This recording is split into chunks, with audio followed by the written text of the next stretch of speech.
The minimum number of people required for sanction of a specialist post in UP school is 500. ഒരു മുമ്പ് കാലത്ത് നമ്മുടെ UP സ്കൂളിലെല്ലാം specialist ക്രാഫ്റ്റിൻ്റെയും വീട്ടിലെല്ലാം teachers ഉണ്ടായിരുന്നു. ഇപ്പം 500 കുട്ടികൾ UP സ്കൂളിൽ ഉണ്ടായാലും ഒരു സ്പെഷ്യലിസ്റ്റ് ടീച്ചേഴ്സിനെ നിയമിക്കുന്നു. ഇപ്പം എന്ന് പറഞ്ഞാൽ എൽ പി സ്കൂളിൽ UP സ്കൂളിൽ ക്രാഫ്റ്റ് ഡ്രോയിങ് ടീച്ചേഴ്സിലുണ്ടായിരുന്നു. ഇപ്പം ഈ സ്വീവിങ് ടീച്ചറിലുണ്ടായിരുന്നു. ഇപ്പം ആ പോസ്റ്റ് പോയി കഴിഞ്ഞാൽ അവർ റിട്ടയർഡ് ചെയ്ത് കഴിഞ്ഞാൽ പിന്നെ ആ പോസ്റ്റിലേക്ക് നിയമനം നടത്തുന്നില്ല. Number of post of LPSs excluding head master four LP schools having 6 class division is 5. അത് double entry. The minimum effective strength per standard in LP, UP and high school shall be 25. ഒരു സ്റ്റാൻഡേർഡിൽ effective strength 25. The minimum strength of people belonging to the linguistic minority group shall be 10 for each standard in the lower primary section. The time limit prescribed for scrutiny of staff fixation, file and revision of the same is fixed as end of August. അതായത് staff fixation scrutinise ചെയ്യേണ്ട അതിൻ്റെ date കൊടുത്തിരിക്കുന്നത് end of August. The authority competent to extend the strength of staff sanctioned to the school for the last year to the subsequent year government. അതായത് ഈ നമ്മുടെ സാധാരണ രീതിയിലെ ഓഫീസർമാർക്ക് ചെയ്യാൻ പറ്റാത്ത കാര്യങ്ങൾ DG അടക്കം അവസാനം ചെയ്യേണ്ടെന്ന് ആരാണ്? ഗവൺമെൻറ്റാണ്. ഗവൺമെൻറ്റിന് ഒരു റൂൾ മേക്ക് ചെയ്യാൻ അധികാരമുണ്ട്. റൂളിൽ എന്തെങ്കിലും ഡൗട്ട് ഉണ്ടെങ്കിൽ അത് ക്ലിയർ ചെയ്യാനുള്ള അധികാരമുണ്ട്. റൂൾ മാറ്റാനുള്ള അധികാരമുണ്ട്. അത് സബ്സ്റ്റിറ്റ്യൂട്ട് ചെയ്യാനുള്ള അധികാരം സർക്കാരിനാണ്. Number of divisions admissible for an effective strength of 365 of people. Standard 9 is നോക്കാം. ഇത് നിങ്ങൾ ചെയ്യേണ്ട എങ്ങനെയാണ്? 365 45 കൊണ്ട് ഹരിക്കുക. ഭരണകാലം ഓർമ്മയുണ്ടാവില്ല. കണക്കൊന്നും പഠിപ്പിക്കാത്ത ആൾ ഹരിക്കും. ഇപ്പോൾ ഒന്നും ഹരിക്കേണ്ട ആവശ്യമൊന്നുമില്ല. കാൽക്കുലേറ്റർ ആകുമ്പോൾ ദശാംശം വരും. നമുക്ക് ഇത് വരില്ല, അന്ന് പിന്നെ സംഖ്യ വരില്ല. ഇത് എന്നാലും 365 45 കൊണ്ട് ഹരിക്കാം. നമ്മൾ കോളമൊന്നും പിറക്കേണ്ട ആവശ്യമില്ല. അതിൻ്റെ എളുപ്പമാർക്കുന്നത്, കണക്കിൻ്റെ എളുപ്പമാർക്കുന്നത് 45 90 അല്ലേ? 2 90 എടുക്കുക. എത്ര? 90 180 180 360 ആകുമ്പോൾ എത്രയായി? 8 ഡിവിഷനായില്ലേ? 360 ആകുമ്പോൾ 8 ഡിവിഷനായി. ശിഷ്ടം വരുന്ന എത്ര? 5 5ന് ഡിവിഷൻ കിട്ടില്ല. 6 ഉണ്ടെങ്കിലേ ഡിവിഷൻ കിട്ടും. 366 ഉണ്ടെങ്കിൽ നമുക്ക് ഡിവിഷൻ കിട്ടും. ഓക്കെ, അന്നേരം ഹരണം എടുക്കേണ്ട ആവശ്യമില്ല. നമ്മുടെ മനസ്സിൽ തന്നെ ചെയ്താൽ നമുക്കത് കിട്ടും 8 division. Calculate the effective strength and number of class division admissible for standard 10 having sufficient accommodation. അന്നേരം അത് ഒരു വാക്ക് ശ്രദ്ധിക്കണം.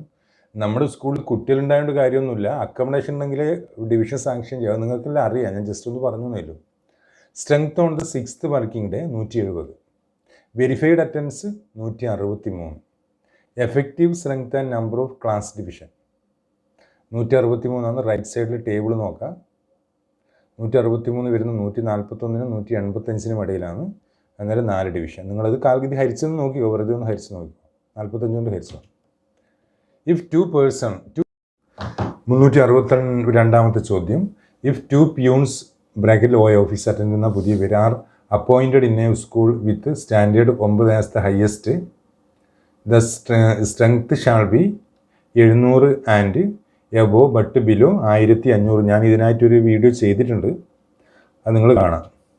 Number of peons that may be appointed in schools with standard in 9 as the highest with the strength of 700 and above but below 1500 two peons. അത് ഞാൻ ആ വീഡിയോയിൽ just ഒന്ന് രണ്ടാമത് അത് കാണാൻ നിങ്ങളൊന്ന് എഴുതിയെടുക്കാൻ, നിങ്ങൾ അത് പഠിക്കാം. അത് സ്ഥിരമായിട്ട് പരീക്ഷയ്ക്ക് വരുന്നതാണ്. ഇനി high school, completed high school with strength below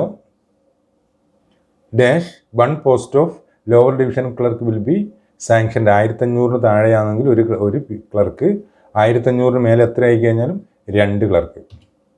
The number of post of peons that can be sanctioned high school having A students strength of 2000 is 2. അതിൽ കൂടിയാലും 2 തന്നെയാണ്. മാക്സിമം നമുക്ക് പോസ്റ്റ് കിട്ടുന്നത് 2 ആണ്. ആരെ പ്യൂൺസിൻ്റെ. The minimum required age for appointing a person as a member of non teaching staff in an aided school is 18 years. Non teaching staff aided സ്കൂളിൻ്റെ ആരെല്ലാം? ക്ലർക്കുണ്ട്, പ്യൂണുണ്ട്, മിനിയലുണ്ട്. പാർട്ട് ടൈം മിനിയലുണ്ട്, ഫുൾ ടൈം മിനിയലുണ്ട്. ഈ മിനിയൽ എന്ന് പറഞ്ഞാൽ ആരാണെന്ന് ഒരു സംശയം ഉണ്ടായിരുന്നു. മിനിയൽ എന്ന് പറഞ്ഞു കഴിഞ്ഞാൽ സ്വീപ്പറാകാം, സ്കാവഞ്ചറാകാം, ചില ഹൈസ്കൂളിലെല്ലാം നമുക്ക് ചില സ്കൂളിലും വാച്ച്മാൻ്റെ ആവശ്യം വരും, അവരാകാം. അവരുടെ മൊത്തത്തിൽ പറയുന്നതാണ് മിനിയലിന്. അത് ഫുൾ ടൈം ഉണ്ട്, പാർട്ട് ടൈം ഉണ്ട്. The number of post of clerks admissible to higher secondary school having 5 batches is, നിങ്ങൾ വെറുതെ ഒരു തമാശ ചോദ്യം ചെയ്ത്. ഹയർ സെക്കൻഡറിയിൽ എത്ര ക്ലർക്ക് ഉണ്ട്? ഹയർ സെക്കൻഡറിയിൽ ക്ലർക്കില്ല. നിലവിൽ പിന്നെ നമ്മുടെ 32ാമത്തെ ഒരു ചാപ്റ്ററിൽ പറയുന്നുണ്ട്. പക്ഷേ നിലവിൽ ഗവൺമെൻറ് ഹയർ സെക്കൻഡറിയിൽ ക്ലർക്കുമാരില്ല. Number of post of clerks admissible for a school having students strength of 2000 is 2. കാരണം 1500 മുകളിൽ 2 ക്ലർക്ക് ഉണ്ടാവില്ല. What is the minimum qualification prescribed for the post of sweeper, watches etcetera? Good physique, നല്ല ആരോഗ്യം ഉണ്ടായത്. കാരണം അവരെ മെയിൻ തൊഴിൽ എന്നാണ് പിന്നെ സ്കൂൾ പരിസരങ്ങൾ വൃത്തിയാക്കുക, ശുചിമുറികൾ ശുചിയാക്കുക. അതെല്ലാം ഈ വാച്ചേഴ്സിൻ്റെ സ്വീപ്പേഴ്സിൻ്റെ ജോലി, അതായത് മിനിയൽസിൻ്റെ ജോലി. The appointment of dash teachers made under rule 2.2.1 and 2A of chapter 21 shall be deemed as acting till they are confirmed. Unqualified teacher, appointment of unqualified teachers made under rule 2.1 and 2A of chapter 21. അതിനെക്കുറിച്ച് തന്നെ വന്നത്. The chapter came into force on 1/7/1961 നിലവിൽ വന്നു. But omitted എപ്പോഴാണ്? 4/7/1978 order പ്രകാരം അത് ഒഴിവാക്കി. ആ ചാപ്റ്റർ ഒഴിവാക്കി. ഏത് ചാപ്റ്ററാണെന്ന് ചോദിക്കും? 21ാമത്തെ ചാപ്റ്റർ. ആ ചാപ്റ്റർ രണ്ടാമത് ഇൻസേർട്ട് ചെയ്തു. എപ്പോഴാണ്? വിത്ത് എഫക്റ്റീവ് 1/10/2011 മുതൽ KER ചാപ്റ്റർ 21 ഇൻസേർട്ട് ചെയ്ത് KER. അതിനു മുമ്പേ ആ ചാപ്റ്റർ ഉണ്ടായിരുന്നില്ല. In which chapter the teachers bank is defined? Chapter 21. ആ ചാപ്റ്റർ 21 ചേർക്കാനുള്ള കാരണം ഇപ്പം നിങ്ങൾക്ക് മനസ്സിലായില്ലേ? ടീച്ചേഴ്സ് ബാങ്കിനെ ഡിഫൈൻ ചെയ്തിരിക്കുന്നത് chapter 21 chapter 27B came into force on 1/10/1964. Just ഒന്ന് ഓർമ്മിക്കാം. ഒരു PF ആയിട്ട് ബന്ധപ്പെട്ടാണ്. The subscription towards KASEPF of a teacher is in service will be made by the way of recovery from the bill. നമ്മുടെ subscription എങ്ങനെ recover ചെയ്ത്? ശമ്പള ബില്ലല്ലേ? അത്രേ ചോദിച്ചിട്ടുള്ളൂ. അതിന് നമ്മൾക്ക് ഈ ഓപ്ഷൻ തരുമ്പോൾ നമുക്കൊരു പ്രശ്നം വരും. ഇത് നമുക്ക് കൃത്യമായിട്ട് നമ്മളെ മനസ്സിലുണ്ട്. എന്നാലും ഓപ്ഷൻ കാണുന്നു. Direct remittance by the treasury at treasury, direct remittance by the headmaster എത്താതെ അതെ ഹെഡ് മാസ്റ്റർ അങ്ങനെ ബില്ല് കൊടുത്തതിന് ശേഷം അവിടെ നിന്ന് പൈസ വാങ്ങിയിട്ട് അടക്കുന്നുണ്ടോ? ഇതിലൊരു സംശയം വരും. Recovery from pay bill, remittance in nationalised bank. The account number of a subscriber joining KASEPF will be allotted by, ശ്രദ്ധിക്കണം ഇത് പരീക്ഷയ്ക്ക് സ്ഥിരം വരുന്നതാണ്. KASEPFൻ്റെ അക്കൗണ്ട് നമ്പർ ആരാണ് അലോട്ട് ചെയ്യുന്നത്? Assistant provident fund officer. Assistant provident fund officer, education officer, director, secretary to government ഇതാണ് option ഉള്ളത്. Assistant provident fund officer. One of the following relative will not come under the definition of family in respect of a female subscriber in KASEPF quoted. നമുക്ക് കാണുമ്പോൾ തന്നെ മനസ്സിലാവും option brother ഫാമിലിയിൽ പെടില്ല എന്ന് നമുക്ക് മനസ്സിലാവും. The amount standing at credit of KASEPF on quitting of service for joining in government service will be, അതായത് aided school work ചെയ്യുന്ന ഒരാൾ എയ്ഡഡ് സ്കൂളിൽ നിന്ന് അത് ക്വിറ്റ് ചെയ്തിട്ട് ഗവൺമെൻറ് സ്കൂളിലേക്ക് ജോയിൻ ചെയ്യുന്നു. എന്നിരുന്ന് ആ PF എന്നാവും നമുക്കറിയാം. അങ്ങനെ കുറേ ആൾ എയ്ഡഡ് നമ്മൾ പരീക്ഷ ചെയ്യുന്നവരും ഉണ്ടാവും. കാരണം എയ്ഡഡ് സ്കൂളിൽ നിന്ന് ജോലി രാജിവെച്ച് സർക്കാർ ജോലി കിട്ടിക്കഴിഞ്ഞാൽ സർക്കാരിലേക്ക് വരുമ്പോൾ credited to the government provident fund. സർക്കാർ GPF, അതാണ് ഗവൺമെൻറ് പ്രോവിഡൻറ്റ് ഫണ്ട് എന്ന് പറയുന്നത് GPF, അതിലേക്ക് ക്രെഡിറ്റ് ചെയ്യണം. The term year in KASEPF rules means financial year. നമ്മൾ സാധാരണ ഒരു ഓഫീസ് ഫയലെല്ലാം കലണ്ടർ ഇയറിലാണ് തുടങ്ങുന്നത്. ഒരു ഓഫീസിൽ തുടങ്ങുന്ന ഒരു ഉദാഹരണത്തിന് ഈ വർഷമാണെങ്കിൽ ഒരു ഓഫീസ് ഫയൽ തുടങ്ങുന്നത് ജനുവരി 1-നും ഡിസംബർ 31-നും. സാധാരണ നമ്മുടെ സ്കൂളിലെല്ലാം ശരിക്കും ഒരു നമ്പർ ഇടുന്ന 5/2020 ശരിക്കും അങ്ങനെയല്ല ഓഫീസ് ഫയൽ കീപ്പ് ചെയ്യേണ്ടത്. ഒരു കലണ്ടർ ഇയറിലാണ് ഒരു ഫയലിൻ്റെ കാലാവധി. അതിൽ കുറേ ഫയലുണ്ട്, LDIS ഫയലുണ്ട്, DDIS ഫയലുണ്ട്, RDIS ഫയലുണ്ട്. MOP നോക്കിക്കഴിഞ്ഞാൽ നിങ്ങൾക്കത് മനസ്സിലാവും. The amount available in the GPF account of a teacher in government service, ശ്രദ്ധിക്കണം, ഇത് amount available in the government GPF account of a teacher in government service, നേരത്തെ പറഞ്ഞ ചോദ്യത്തിന് തിരിച്ച്, who resigned and joined aided school service. Government സ്കൂളിൽ നിന്ന് രാജിവെച്ചിട്ട് aided സ്കൂളിലേക്ക് വന്നാൽ GPF എടുത്തേക്ക് പോകും, will be credited to his KASEPF അക്കൗണ്ടിൽ. അത്ര സിമ്പിളായ ചോദ്യമായിരിക്കും. എല്ലാം സിമ്പിളായ ചോദ്യമാണ് KER വരുന്നത്. നമ്മൾ മനഃപൂർവ്വം തെറ്റിക്കുന്നതല്ലേ, അതുകൊണ്ട് അങ്ങനെ തെറ്റിക്കരുത്. Subscription of a teacher continuing in service in the school towards KASEPF will be realised by the way of, എങ്ങനെയാണ് ഇത് ഡിഡക്റ്റ് ചെയ്യുന്നത്? Deducted from payables. നിങ്ങൾ GPFൻ്റെ ഏറ്റവും പ്രധാനപ്പെട്ട ഒരു സർക്കാർ ഉദ്യോഗസ്ഥൻ്റെ സമ്പാദ്യം എന്ന് പറഞ്ഞാൽ GPFൽ സബ്സ്ക്രിപ്ഷൻ കൂട്ടുന്നതാണ്. കാരണം 8% നമുക്ക് GPFൽ ഇൻട്രസ്റ്റ് കിട്ടുന്ന കാലാകാലങ്ങളിൽ അത് മാറ്റുന്നുണ്ടായി. നമുക്കിപ്പോൾ സന്തോഷം പേരിൽ നിങ്ങൾ ക്രെഡിറ്റ് സ്ലിപ്പ് പ്രിൻറ്റ് ചെയ്തിട്ട് നിങ്ങൾ ആ ഇൻട്രസ്റ്റ് നില കോളത്തിലേക്ക് നോക്കിക്കഴിഞ്ഞാൽ നിങ്ങൾക്ക് മനസ്സിലാവും ആ സമ്പാദ്യം എങ്ങനെയാണ് വളരുന്നത്. One of the following document is not necessary for submitting closure, അതായത് application of KASEPF in respect of a deceased subscriber. കോട്ടിൽ ഏതാണ് ആവശ്യമില്ലാത്തത്?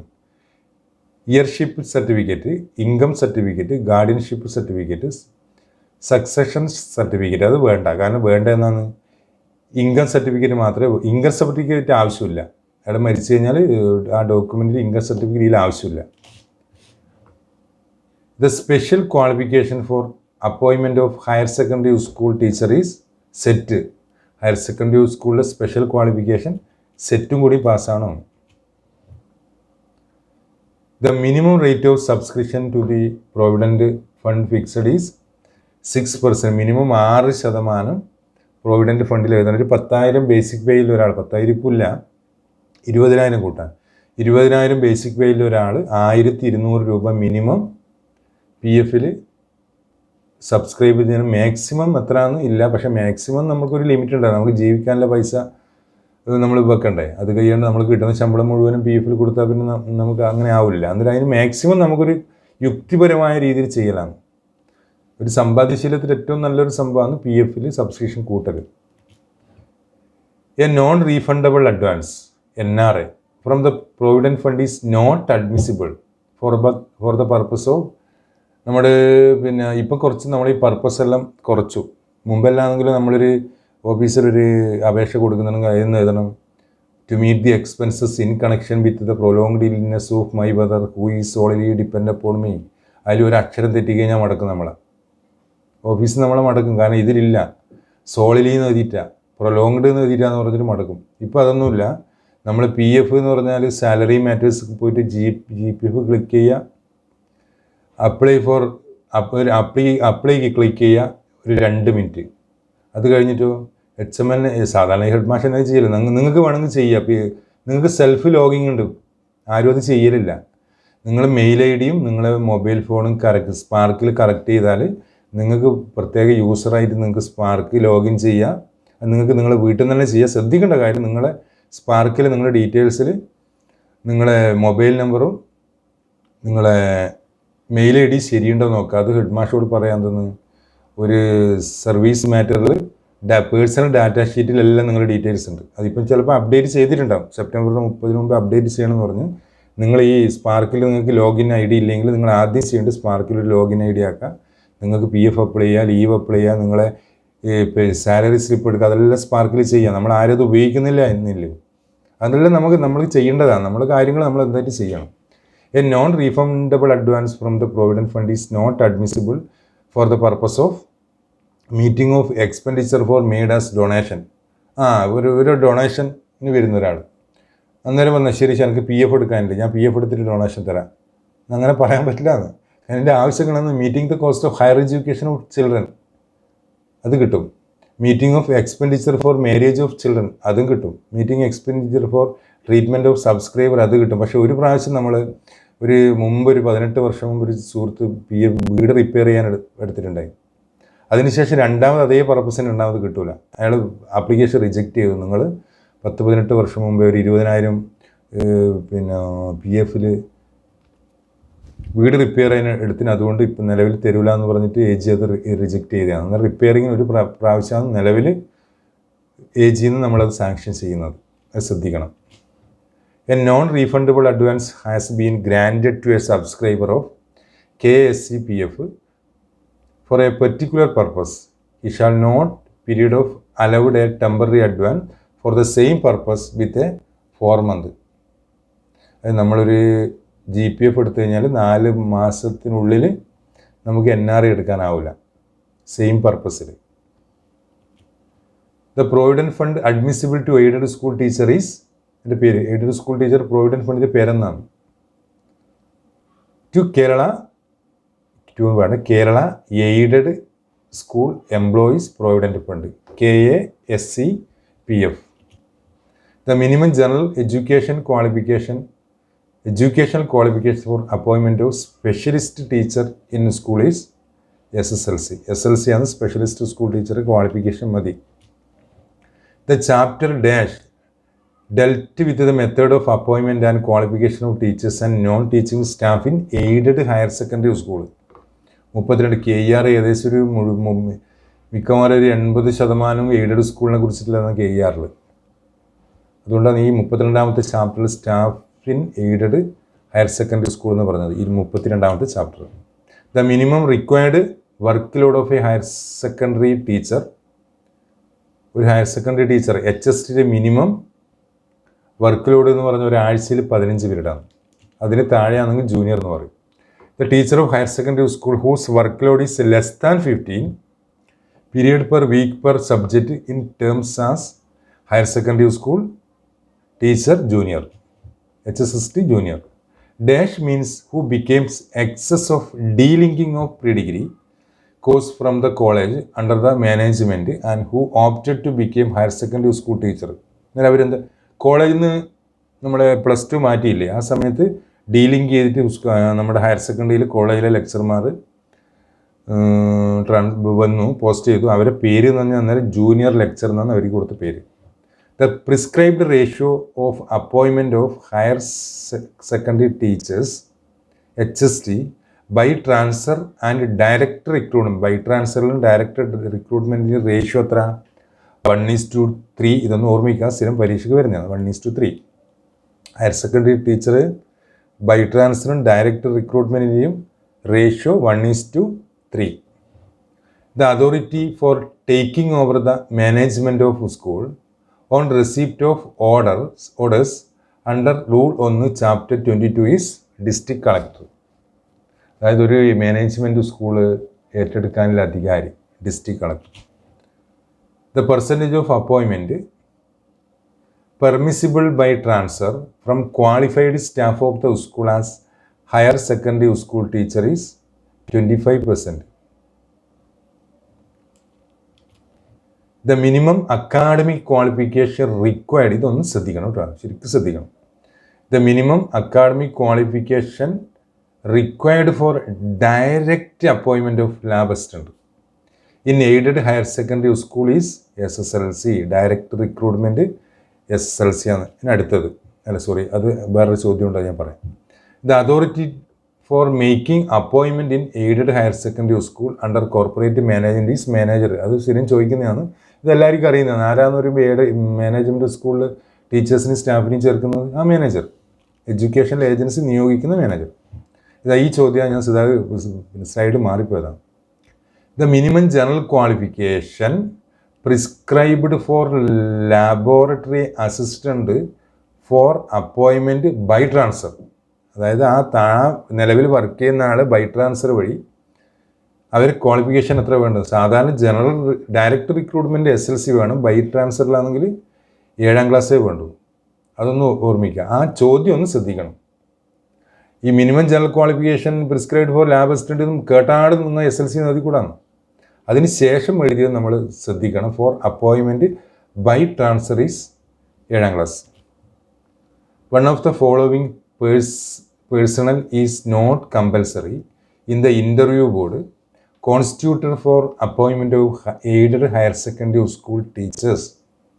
എയ്ഡഡ് ഹയർ സെക്കൻഡറി സ്കൂൾ ടീച്ചേഴ്സിനെ നിയമിക്കുന്നുണ്ടെങ്കിൽ ഒരു ഇൻ്റർവ്യൂ ബോർഡുണ്ട്.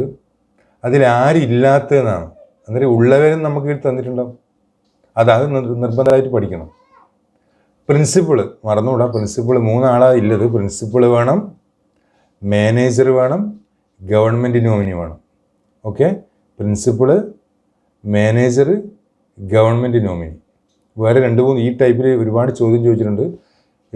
പിന്നെ മെമ്പർ ഓഫ് ലോക്കൽ ബോഡിക്ക് പകരം സീനിയർ അസിസ്റ്റൻ്റ് എന്ന് ചോദിച്ചിട്ടുണ്ട്. എന്നാലും നമുക്കൊരു സംശയം. പ്രിൻസിപ്പൾ ഉണ്ട്, സീനിയർ അസിസ്റ്റൻ്റ്, മാനേജർ ഉണ്ട്. അതിൽ കൂട്ടത്തിൽ വ്യത്യസ്തം ഏതാണ്? Government nominee. എന്നാൽ ഗവൺമെൻറ് നോമിനി ഒഴിവാക്കാം. അങ്ങനെ വരും. ചോദ്യം കൃത്യമായിട്ട് പഠിച്ചില്ലെങ്കിൽ ഒരു പ്രശ്നമാണ്. കാരണം സാധാരണ നമ്മളൊരു ഡെയിലി ബേസിനുള്ള ഇൻ്റർവ്യൂ നടത്തുമ്പോൾ HM, സീനിയർ അസിസ്റ്റൻ്റ്, വിദ്യാഭ്യാസ സ്റ്റാൻഡിംഗ് കമ്മിറ്റി അല്ലേ, അത് നമ്മളെ മനസ്സിൽ ചിന്തയുണ്ടാകുമ്പോൾ നമ്മൾ വിചാരിക്കുക എന്ന് പ്രിൻസിപ്പാൾ, സീനിയർ അസിസ്റ്റൻ്റ്, മാനേജർ എന്ന് വിചാരിച്ചുകൂടാന്നർത്ഥം. അന്നേരം ആരാന്ന് ഈ ഇൻ്റർവ്യൂ ബോർഡിൽ വേണ്ടത്? അപ്പോൾ ഈ ബോർഡിൽ വേണ്ടത് പ്രിൻസിപ്പള്, മാനേജർ, ഗവൺമെൻറ് നോമിനി. 399ാമത്തെ ചോദ്യം.